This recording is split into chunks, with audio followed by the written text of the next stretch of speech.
By way of introduction, I'm John Rock. I'm very recently attached to the Forge initiative. I think I actually got there twice before the world went wonky and we had to start staying at home. I am recently retired from Bayer Crop Science. I spent 26 years in R&D there. And I want to say very clearly that everything I say today is my own thoughts and opinion. It does not represent Bayer or anybody else. This is simply me as a microbiologist telling you what I think and what I do when I grocery shop. So with that in mind, I'm going to talk about basically what are the practices, what are the things I think about, and what do I do when I go grocery shopping or shopping anywhere else. Some of these practices, if you're not a microbiologist, may actually seem counterintuitive to you.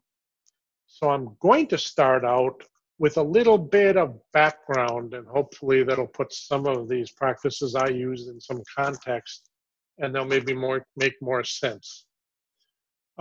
If anything I say is unclear, please go ahead, as Linda said, and stop me and ask for clarity. Otherwise, we will stop about halfway through when I get to the end of the background part and take any questions based on that. And then I'll go ahead and finish with the part about the practices that I use.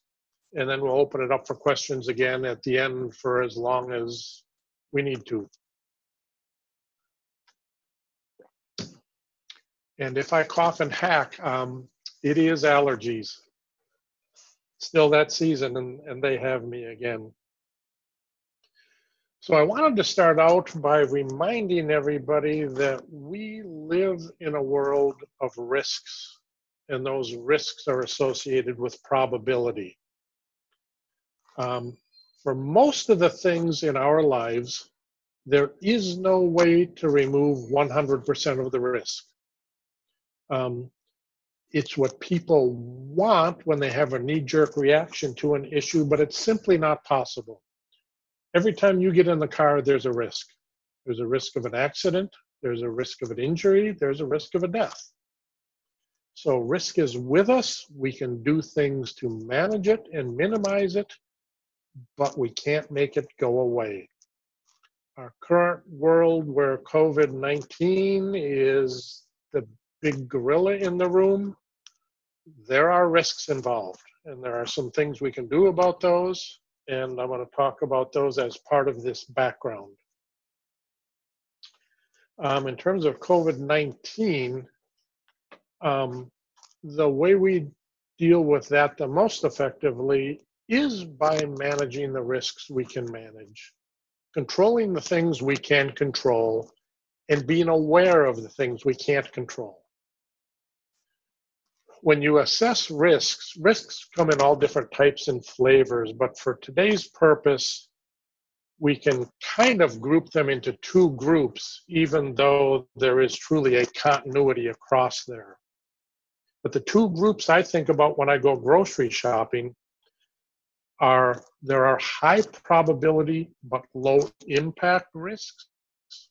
An example of that is, if I have a picnic planned for tomorrow and there's a 50% chance of rain, I may decide I'm going out on the picnic anyway. And if it rains, a high probability event, the impact is pretty low. The impact is I don't get to sit out in the sun and eat my lunch. The converse of that is a lower probability but high impact risk. That's what our COVID-19 issues today are. We have heard in the news media that a lot of us are eventually going to get infected. I think we can do some things to help with our probabilities for that. And when you talk about many of us getting infected over a long period of time, our risk of that infection is truly the accumulation of every small risk we take every day And do we avoid the outcome, or at some time does it just get to us anyway?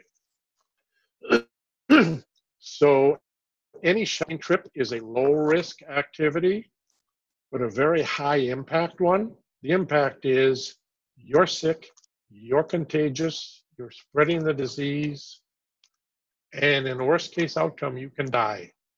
I can't think of much higher impact than that. So again, it's really about understanding risks and doing what we can to manage those. So our risks of getting infected from the COVID-19 virus, or COVID-9, is it 9 or 19? I've lost track of the world, 19. Of the people who get infected, the highest, most likely risk of infection is by direct exposure to droplets or aerosols from being close to people who are infected, who are coughing and hacking. That's the best information we have today from the CDC and the National Institutes of Health and authorities. And there are some things we can do to manage those risks. The big one, you hear it all the time. Stay at home except when you have to go out. And have to go out can be subjective, and some people are pretty liberal with that have to go out. If you're out of food, somebody in your household has to go out if you're not getting it delivered. A less important requirement is you don't need to go to Home Depot to buy flowers to work in your garden. I know everybody's home, everybody's got time on their hands, they're stir crazy, they're doing all kinds of outdoor and indoor projects. In fact, one of my sons works at Home Depot, and I've been talking with him about that. There are people who are coming there for critical issues. As he said in one of our discussions, well, why is Home Depot a critical store? Well, if you get a plumbing leak in your house, you can't wait till the end of April to fix it. You have to be able to go there to get what you need to fix the problem. And while they're open, well, let me go buy some flowers and some other stuff. So I would suggest managing that first risk about staying home, except when you really have to go out, doesn't include running all over the place to buy things to keep you occupied.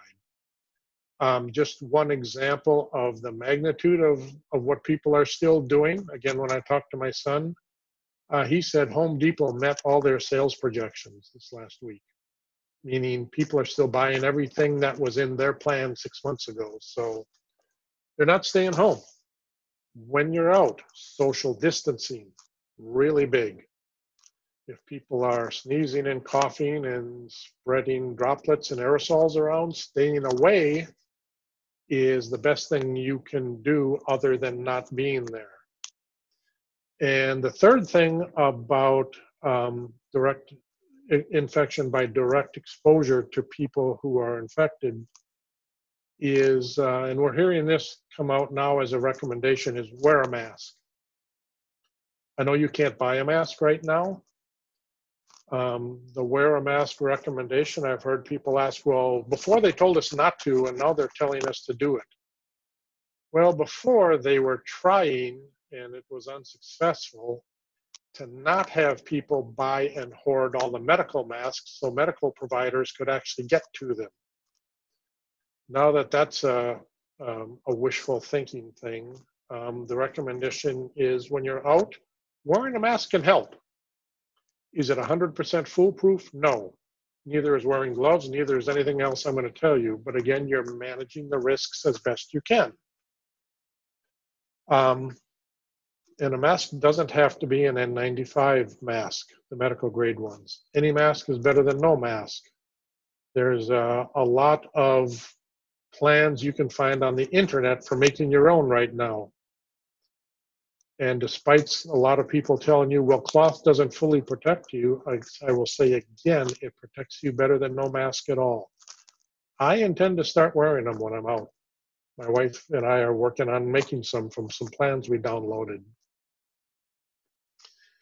The other source of infection from COVID-19 is from contact with infectious surfaces. And notice I did not say infected. People get infected. Surfaces are infectious if the virus is on them. These are the things we can manage the most effectively when we're out. How do the surfaces get affected?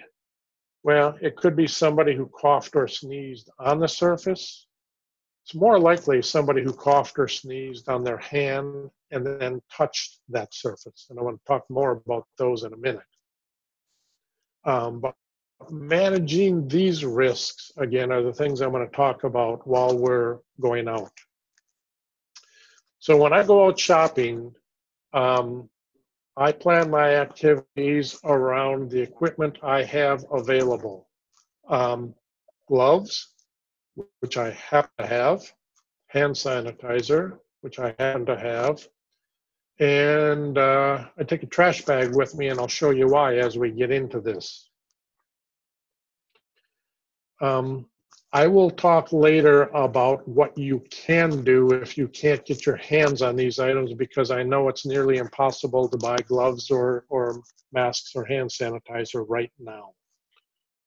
But I want to spend a couple of minutes talking about glove use, because this is the part that is very non-intuitive for people who have thought through this. So for gloves,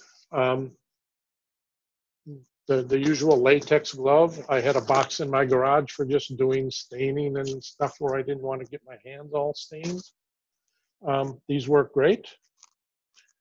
There are food service gloves. I managed to buy a box of these early on before they went out of stock, so I've got these. These will both work great. It's important if you can get your hands on gloves, they do not have to be sterile. I know medical gloves are always advertised as sterile. It's not important here, and I'll tell you why. But there's a couple of different paradigms for using gloves out in the everyday world, and I want to talk about those. And while I'm doing that, I'm going to go ahead and put one on, because I will use this for most of the rest of the demonstration.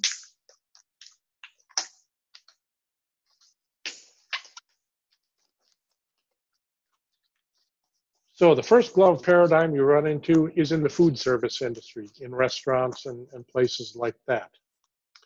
In that environment, you will see people wearing two gloves, and the purpose of the gloves is to protect the food from you. It is not to keep you safe from the food, because the food shouldn't be dangerous. So people in food service work will wear gloves while they're handling food and in food contact. And what they have to understand in that world, I want to go ahead and put this other one on so I can just talk about two gloves. What they have to understand in that world is, while you are gloved and working with food, you do not touch the telephone, the cash register, a doorknob, anything that isn't food related.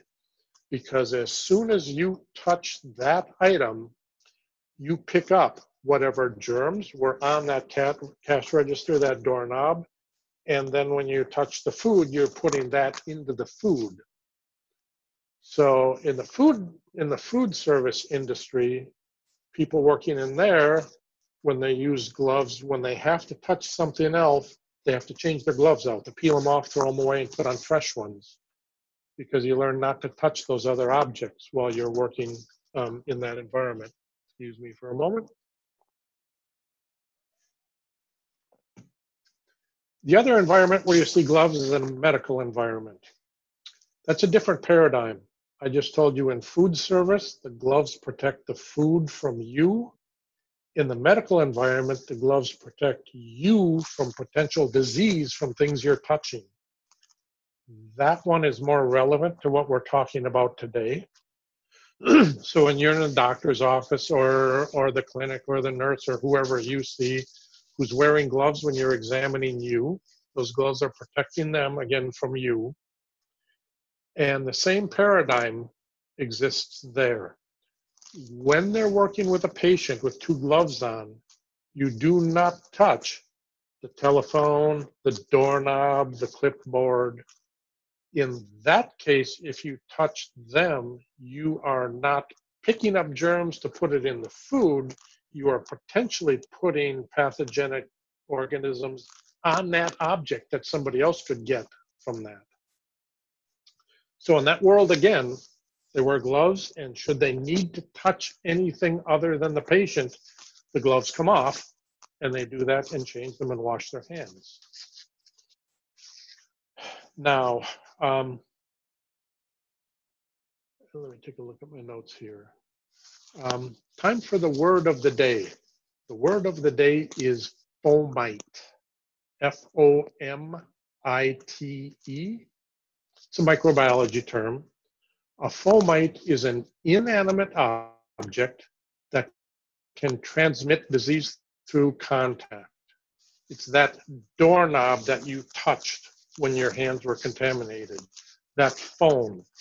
So the surfaces we touch that can transmit disease are called fomites. What's important to understand is once you enter an environment where there's perhaps disease around, like you in the grocery store, and you start touching things other people have touched, the outside of this glove is now a fomite. The glove can now transmit that disease to other places.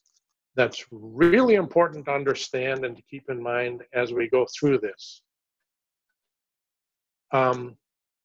Linda, I think that's it for the background part. Let's see if there are any questions we can field before I go into the actual practices.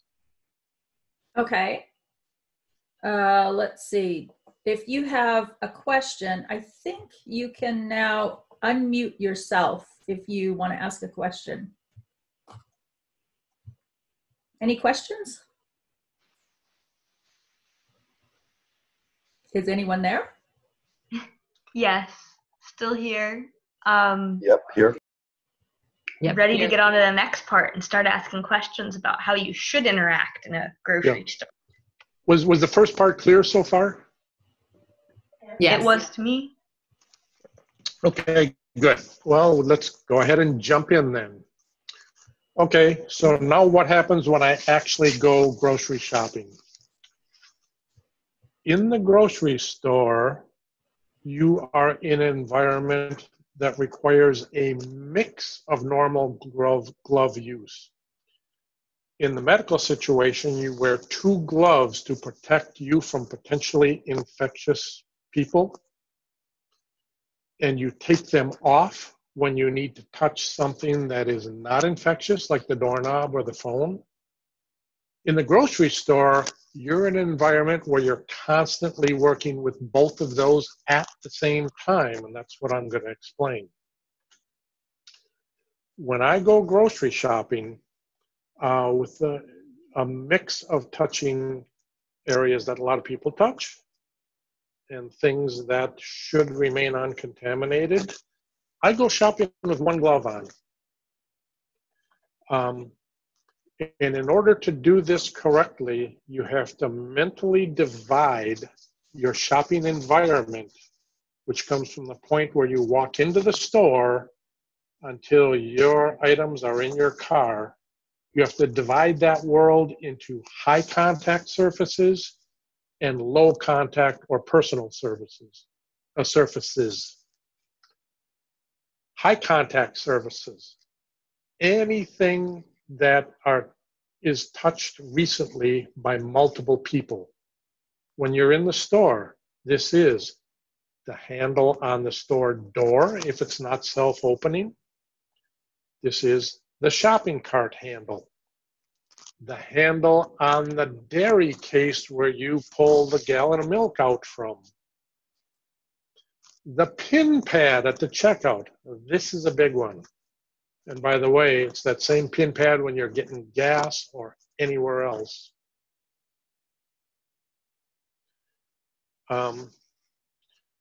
You will hear a lot of stores telling you they are disinfecting these surfaces as often as they can. That's great, but they cannot disinfect them after every customer comes through. And if the person who's infected touched that pin pad that you're about to use since the last time they disinfected it, well, there you go. So beware. So high contact surfaces and low contact or personal surfaces. Those are things like your shopping list, the food items themselves that you're buying, your credit card, your keys, the handle on your car door, your trunk lid. Those are areas that are not items that are not touched by a lot of people, and you want to keep them from getting contaminated. So the idea here is when you're going into a store to think about all the stuff you're going to touch and put it into one of those two categories. And that's how I do the gloved hand versus the non-gloved hand. Pretend this hand doesn't have this glove on because I want to show you something with it in a minute. But that's how I divide that up in order to figure out how to stay safe shopping. So the goal while you're out there is to not mix those two environments. So the gloved hand, again, is for touching high contact surfaces only. And I keep the other hand uncovered for touching low contact surfaces or my personal items. So when I'm at the dairy cooler to get a gallon of milk, I open the door with this hand, grab the milk with the ungloved hand. Now let me take this off to make this more obvious. Grab the milk with the ungloved hand, put it in my cart, close the door. Now, to reinforce why this is important is I am taking precautions while I'm in the store. When I'm at home, I'm presuming that milk jug, that packet of cheese, that can of spaghetti sauce is not contaminated. And in my home, I'm not going to be wearing gloves while I'm touching these. So I absolutely don't want to touch that milk jug with this gloved hand that's possibly touched the contaminated handle and touch that and then put it in my cart, because now that milk jug is a fomite. It's an infectious surface.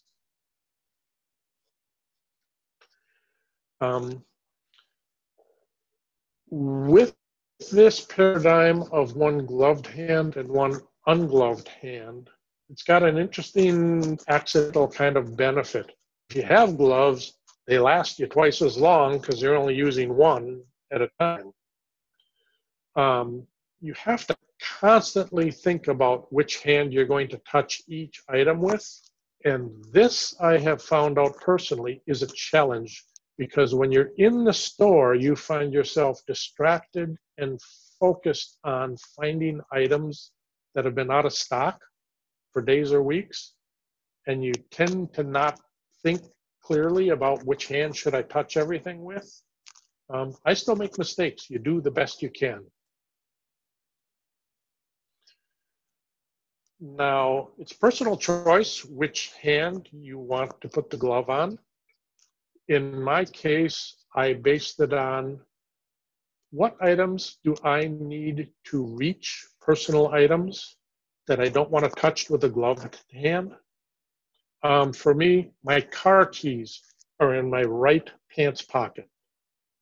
I don't want to pull those out with this hand, so for me, I have the glove on the left hand because my right hand is what I'm going to touch my personal items with.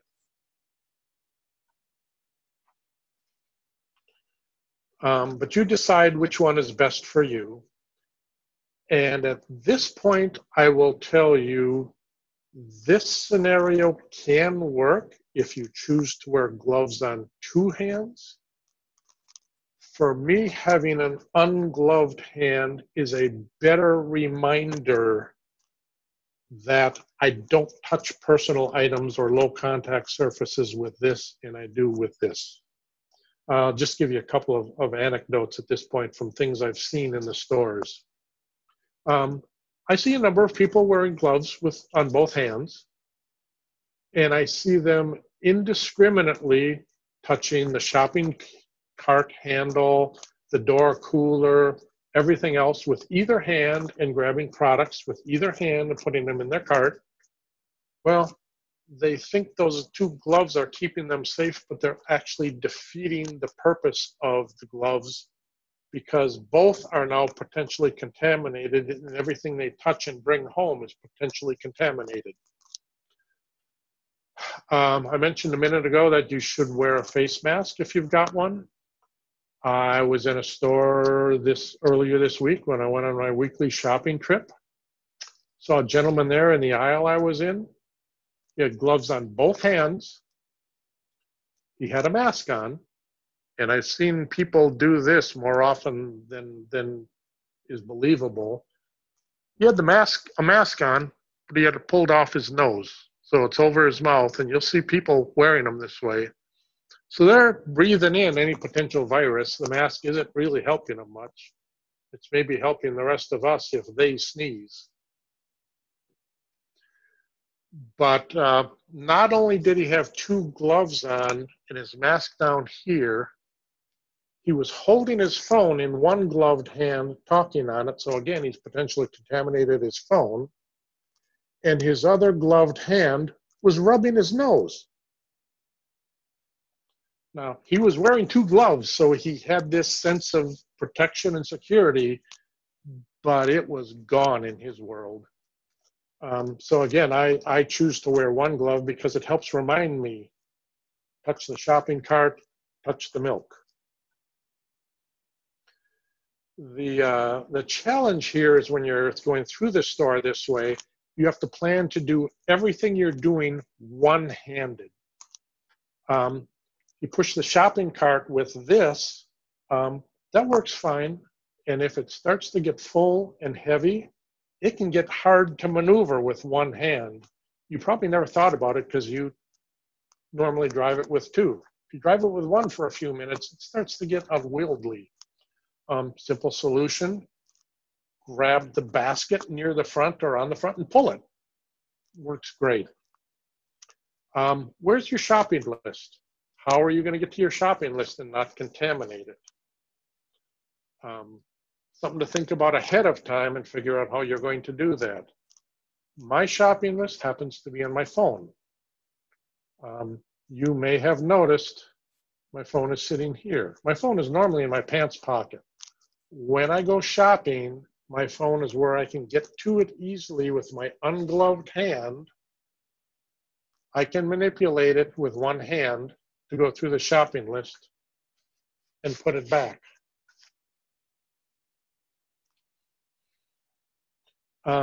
Something I found particularly challenging one-handed is those clear plastic bags in the produce section for putting your produce in. They come off the roll, they're folded together. Those are really tough to open up one-handed and get things in.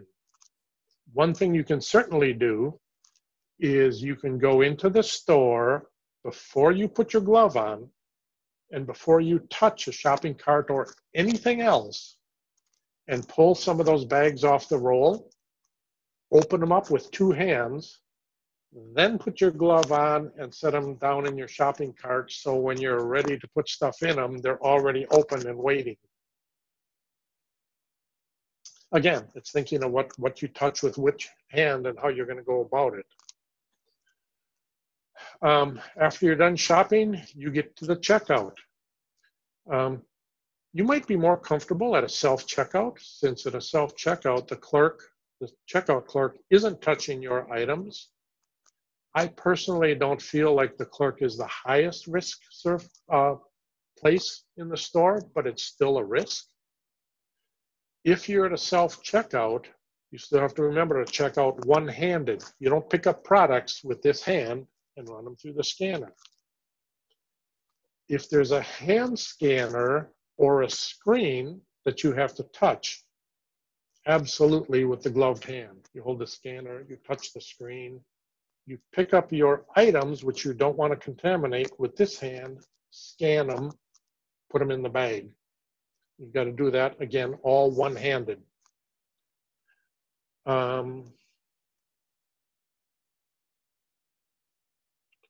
When you get to the point of paying, I highly recommend paying with a credit or a debit card, if at all possible. If you do use cash, understand you're less likely to have exact change. So you're going to pay with some money, and you're going to get some change back. You have no idea who before you touched those bills or coins that you're about to get back from the checkout clerk as change. And when they hand them back to you, you may have been contaminated. And you might think, well, I'll just touch them with this hand.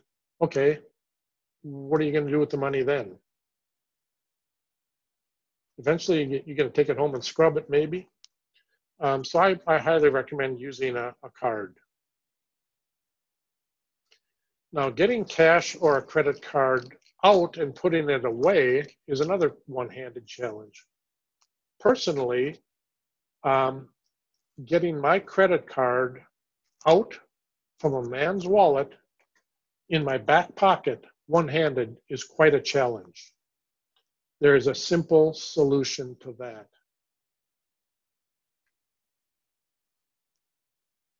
I got it out ahead of time and made it real simple to get out and use without having to squirm around or possibly touch things with a glove. So when you're using the card readers either have the slot for the chip or a swipe. Again, this is a personal item you don't want to contaminate. So you can either put it in that slot or swipe it without really touching that pin pad at all. And then the gloved hand is the one that enters your pin, because that surface has been touched by a lot of people recently. It may not have been sanitized for the last half an hour. Or if you're in self-checkout and you have to touch the screen, that's with the gloved hand. So you've got all your items, you've segregated what you touch into high contact and low contact, you've paid, you're ready to go, you roll the shopping cart out to your car. You want to be able to get at your car keys with your ungloved hand because you don't want to contaminate them. Again, they're in my right front pocket. That's why this is my ungloved hand. So get the keys out, open the door. I don't want to touch the door handle or the trunk lid or anything with this hand. So this hand for me is holding the cart, and this one is opening the trunk and taking the items and the bags, putting them in the trunk. And once everything is put away, the last contact you are going to have with a high contact item is that shopping cart handle as you roll it across the parking lot and put it into the cart corral there. At that point, you shouldn't be touching anything else high contact, and this now simply becomes a source of contamination for anything personal, like the car door handle or other things. After the cart's put away, this is the point where I take that off, and I want to spend a minute talking about taking off gloves. Whether you have one glove on or two, when you take off gloves that are potentially medically contaminated, you want to be very careful that your skin never touches the outside of the gloves. If you have two gloves on, the way you take the first one off is you pinch it here, pull it inside out,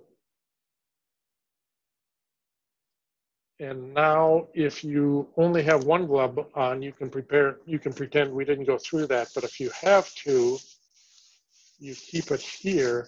Now the second one if I pinch it here, I'm touching the outside of it with my skin. So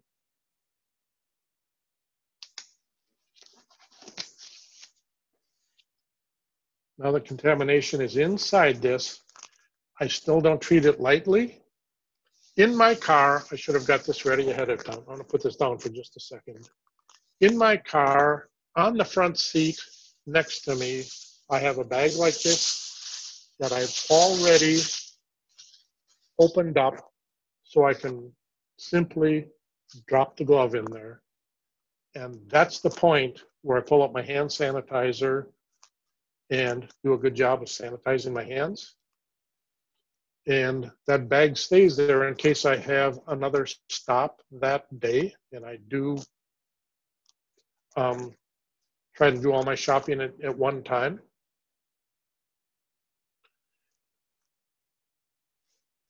And when I get home, I simply tie this shut, throw it in the trash. Let me see where I am here.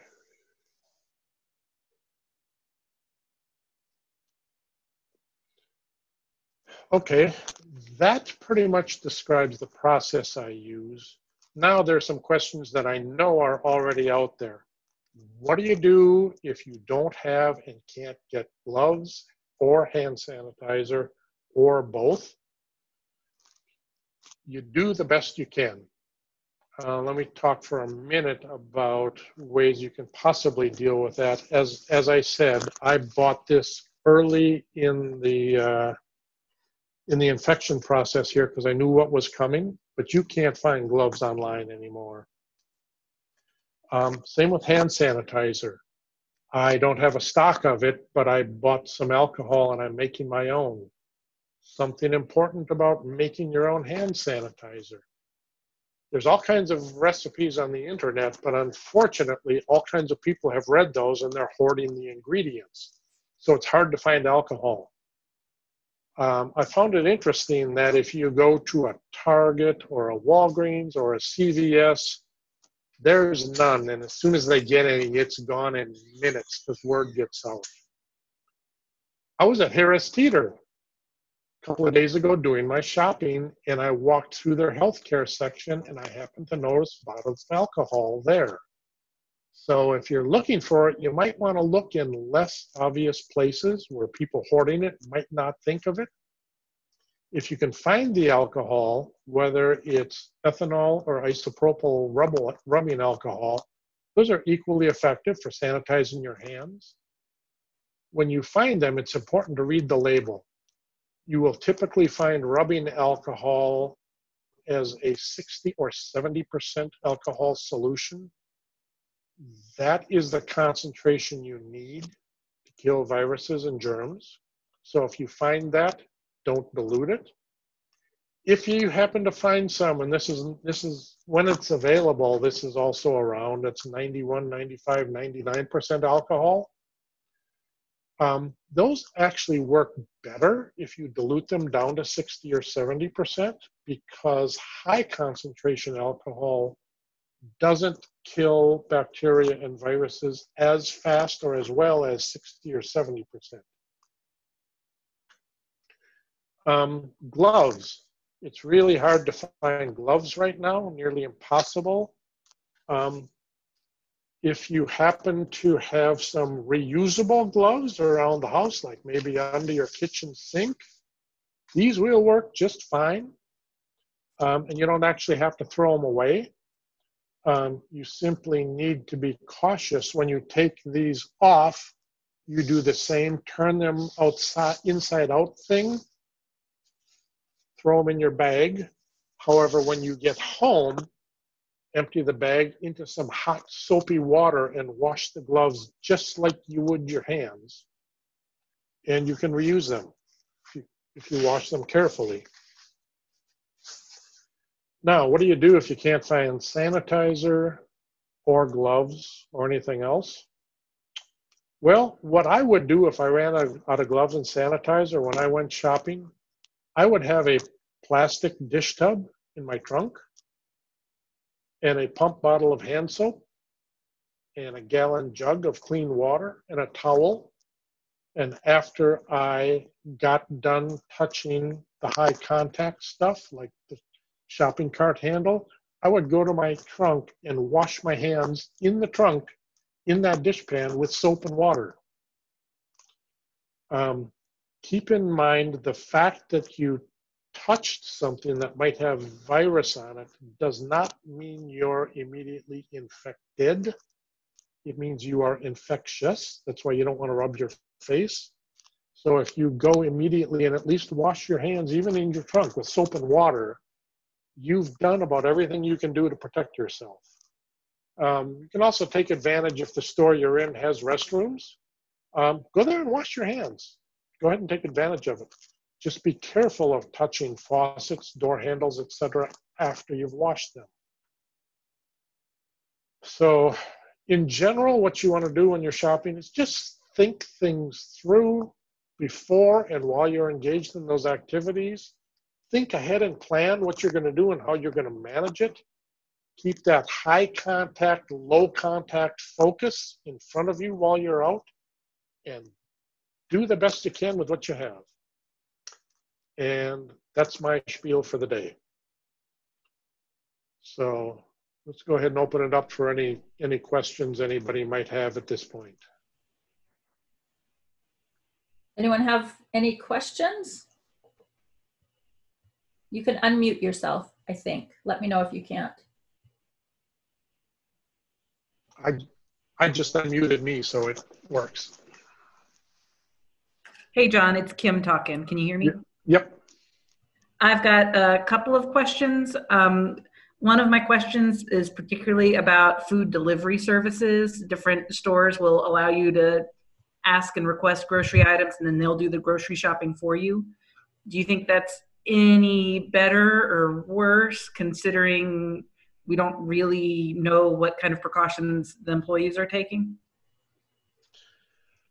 I don't think a food delivery person is inherently at any higher risk from delivering food as long as they maintain good social distancing.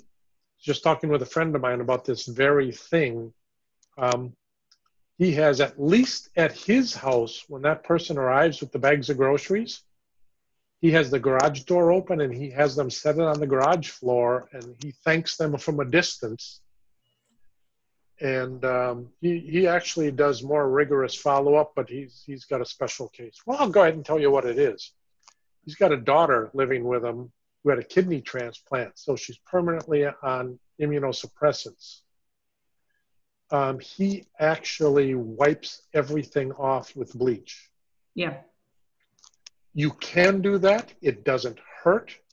I don't know if I would go that far, but again, a low probability, high impact event, like maybe dying, you know, there is hardly any such thing as overdoing it. I've got a kind of related question. I know we're talking about grocery stores and our habits out there. Our neighborhood is bringing in food trucks, I don't know, to support the food industry and the food service workers. And they're serving up meals out of food trucks about nightly in our neighborhood. I'm just asking you as an expert, would you be particularly concerned about the sort of hygiene one can expect on a mobile food truck? I think they have the potential to be very careful or to be sloppy. If I was considering getting food from a food truck, I'd stand near the window and watch them for 15 minutes before I ordered anything. Mm-hmm.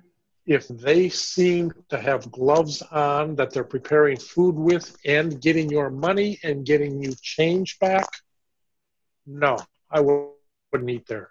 If they appear to be very cautious about keeping things separate and not having any contact with people, I don't know that they're inherently worse than anywhere else.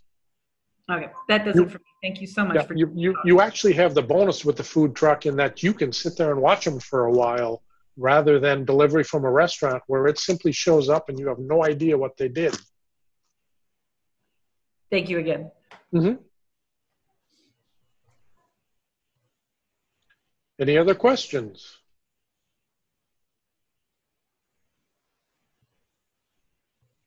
How many of you are wearing gloves to get groceries?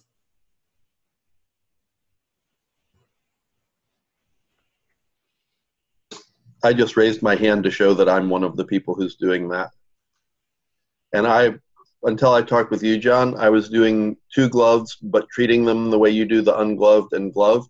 Mm-hmm. And after listening to you, I realized how hard it was to keep track of.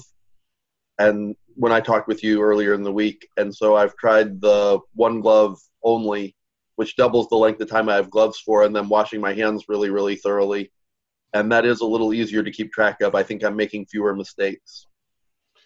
Yeah, the bonus of the 2-glove approach is it initially protects both hands. The immediate downside is once you touch your phone, your credit card, anything else, that now is a risky item. Right. Well, I was actually doing your 1 glove on, 1 glove off technique with 2 gloves. I mean, I was tracking which glove was touching outside and which wasn't. And when I got back to my car, I took off the contaminated glove and put on a clean glove to get in my car, just because I didn't know. Right. Yep. I was going through a lot of gloves, and it's hard to keep track of. With 1 glove, you're right. Your brain goes to which hand do I use, which is a lot of brain power, but at least you're using the brain power. That I can tell you, Rob, the times I've slipped up, and I do. I immediately realized it by looking at my hands and going, "Oh no, there's not a glove on that one. Get it off the shopping cart." Right. Well, So that's for exactly me, that's a what I found. tremendous reminder. Right. That's what I've realized. That's why I've gone to your technique from what I was doing. Much better reminder. Yeah. Now the risks both ways are if you mess up with only 1 glove on, you potentially get virus on this hand. But again, you're not infected till you touch something. If you hand sanitize and scrub it, you're okay. The other way, if you mess up with 2 gloves on and happen to touch something and then a credit card, well, or your phone, did you go and disinfect that right away? That you mess up. You don't notice you messed up. Right. So I'm not going to tell you one is absolutely better than the other. One is much easier for me to be more aware with. Right. In theory, if you got 2 gloves and used them correctly all the time, it might be safer, but it's hard to keep it right. I kept messing up, so I went to your way. Yep. Well, as I just said, I mess up occasionally, but that's an instant reminder when I look down and go, "Oh no, wrong hand." Anyone else have any questions or comments or what you're doing?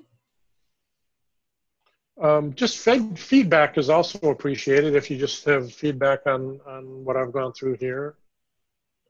I felt like it was a really clear explanation of why when 2 hands both in gloves worked best and why it was the best method, and then the rationale for why you have 1 glove for touching outside things and 1 glove for the things you're going to take home that are low contact surfaces. So I felt like it was really clear. Thank you.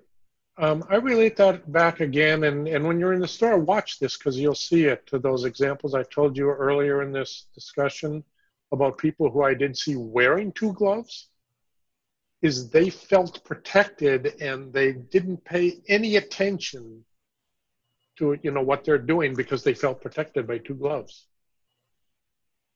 Like that guy on the phone rubbing his nose. Holy mackerel.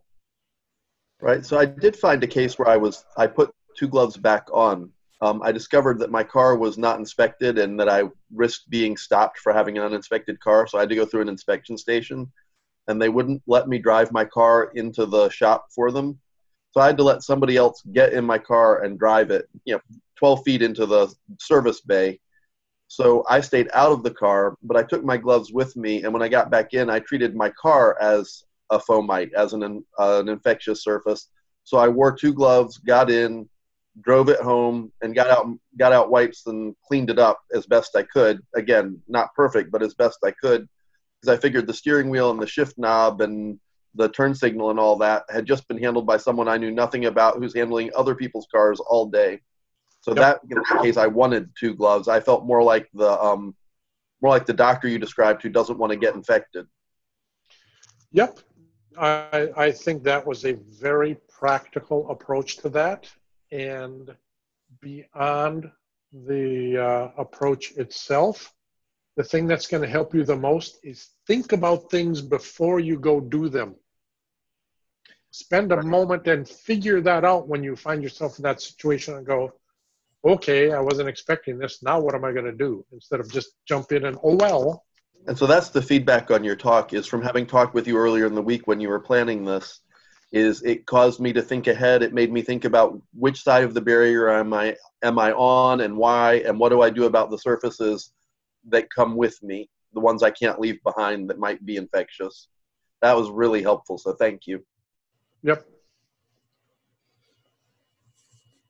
So as I had one more question then, as face masks now become the standard, I suspect there's a lot of misperceptions about face masks that we haven't actually thought about. You have any thoughts about face masks? Yeah. The ones that there are zillions of plans on the internet for making are typically made with cotton cloth. Cotton, even a tight weave cotton, generally they're 2 layers, a front and back, stitched together with some elastic or straps. There's a lot of different patterns. The ones that I see the most of are in form. They're like a rectangle with about 3 pleats in them. So the main part of it will, open up, will not open up, will balloon out a little bit to fit your face. And then there's some masks that are more shaped like your face, actually. That first type was really designed to protect the patient from the doctor. So when the doctor was breathing, the breath would go into the mask and not go to the patient. The trouble with those is they don't actually seal very well on your face. So when you're breathing in with those, they tend to pull air in from the sides. Those full face ones, I think, fit your face better and probably a little bit better protection. Again, cotton, even a tight weave, isn't going to protect you from all things in all cases, but it's better than nothing. An important thing about those masks, and this is going to be part of the discussion you're going to start hearing now that we're recommended to wear those, is I've already seen some articles that say, well, those face masks are maybe more of a source of danger than not wearing one. If you have a face mask that you put on and take off everywhere you go for 3 weeks, yeah, that's probably been a problem. The way I intend to use a face mask is I'm going to put it on, I'm going to go shopping, I'm going to come home, I'm going to treat it like the outside is the outside of a glove. So I'm going to take it off, throw it in the washing machine, hot water, soap, even a little bleach or vinegar in it. And then it's good to use again. But the danger to those is I just keep using them. Take it off, put it on, take it off, put it on. If it saved you from anything, that thing is now on the outside of that mask. Right. So I would suggest ones that fit your face better and not just those pleated ones. But even a pleated one is better than nothing. There you go. I have a question. Treat it like a glove. I mean, use it and wash it. Yes. Yeah. And this might be kind of premature. This is Susan, by the way. Mm-hmm. If just being a microbiologist, how will it look when we're coming out of this? Like when folks are starting to do things again? I guess something that would be interesting to kind of compile in my head is what can we do once we're able to get together again? Keeping some of these practices in place. And I guess what do you do in normal times to protect yourself. And because I'm positive that we're going to have a lot of these recommendations going forward. But yeah, as certain stay-at-home orders relax, and as people start getting back together, what are the most important things to think about? And again, it doesn't have to be answered today. It's more of a thought process going forward. Because even the Forge, we want to have things maybe happening in the summertime where people are getting together if we're able to, and what are the things that we really need to consider going forward. It's really dangerous to predict how this is going to happen because, again, we have no experience with this particular variant of this virus. I can generalize and tell you it wouldn't be unusual for this to act like other respiratory viruses, like colds and flu, that are kind of seasonal and they seem to drop off. They never go away. I've gotten summer colds, and so have nearly everybody. But I think the high level of danger will probably abate. I suspect the biggest mistake we can make is one day be under full protection and the next day act like the world is fine and drop everything. I suggest you be cautious going forward. I can tell you I have not personally practiced hardly any of these things in the world before COVID-19. But I tried to be aware of things like, just in general, high contact surfaces. And I'll give you an example. Back the first part of March, I was going into a butcher shop. And the store was not, the door was not self-opening. It was the big glass door with a bar across it. Well, where do you think most people touch that door when they push it open? On the bar. So when I got up to the door, and I do this as a matter of practice, and there was a guy right behind me. When I got up to the door, I reached about 5 feet up on one of the edges and pushed it in. And the guy behind me looked at it for a moment and he said, "Wow, I never would have thought of that." Well, yeah, nobody else opens the door 5 feet up on the side. So it's easy to get complacent when the world is good and there's no problems, but even in cold and flu season, it's not a bad idea to think about that high contact surface thing just in your everyday life. I don't wear gloves, I don't carry sanitizer, but I don't readily touch those places if I don't need to. All right, thank you. Any other questions or comments or suggestions? Hey, this is Raghu. I just wanted to comment and say thank you to John for such clear explanation. There's a lot of info out there. I watched a few YouTube videos and stuff like that. But I think I got most from this talk. Very detailed. Thank you. Thank you.